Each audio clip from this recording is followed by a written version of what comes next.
Behold the power of besties. Hi, I must tell you this story. Do you know a film called Inside Out? It's a film about five emotions inside an 11-year-old girl named Riley.EXE. But I can recover what Pixar showed us one day.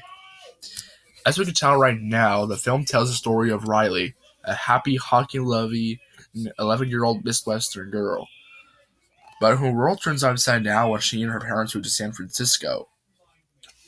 Riley's emotions, led by joy, she and her friends try to guide her through this difficult, life-changing event.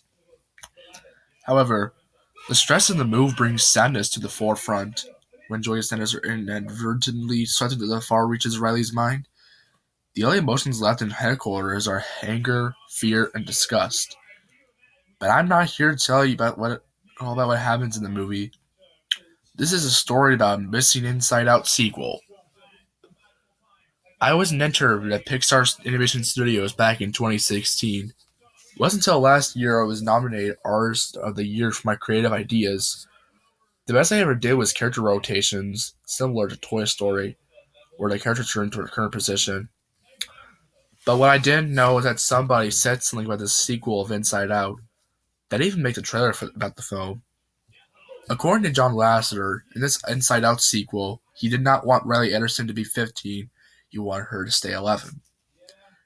I even made a favorite poster art for the film.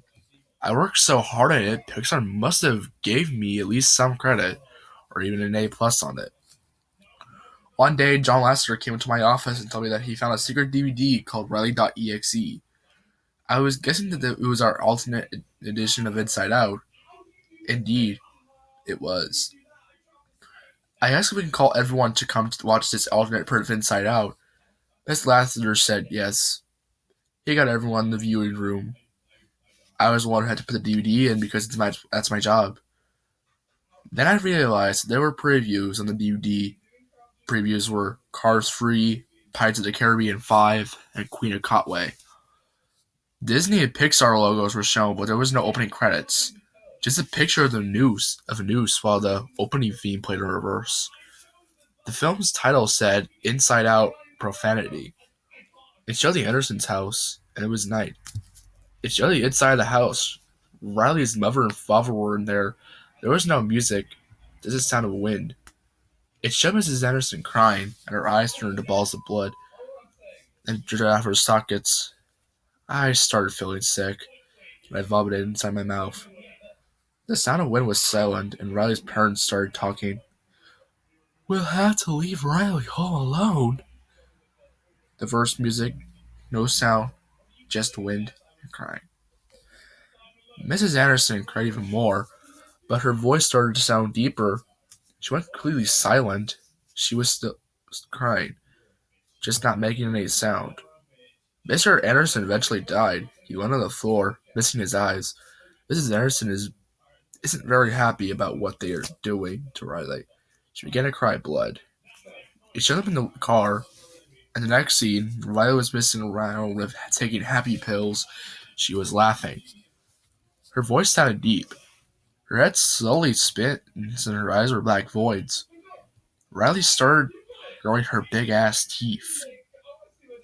Her black voice disappeared, turned to her regular eyes. She says, "No, no, no, no!" During this scene, Pete Doctor was freaked out, and Riley jumps out the window. The thing is, she lands on her feet. Then it shows a cartoon of a nuclear bomb landing in the city of Seattle. I wonder who exactly made that cartoon. Wasn't sure, because I'm a post-production manager in most films. I went back to the movie, but what happened next made me jump out of my seat. In this scene, Riley was sleeping naked on her bed.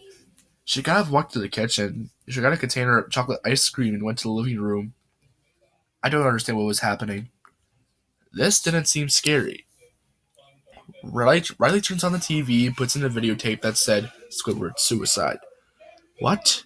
Why is there a Nickelodeon reference in a Pixar movie? I shrugged it off. Continue watching. The screen faded to black 14 seconds before some text font that was from the THX logo a few years ago.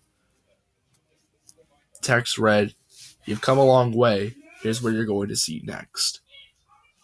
As the text faded, the sounds of the lost SpongeBob episode played. That show's picture that scared the crap out of me and the rest of the interns. It showed Riley, but she had bloodshot eyes and her teeth were a complete monster. She was standing behind a forest that was all green. This scene stayed on for about the entire movie until it came to the credits while the sound still played throughout. The credits only listed, written by Stanley Griffin. This was a terrible experience for me. I decided to quit. So I did. Goodbye.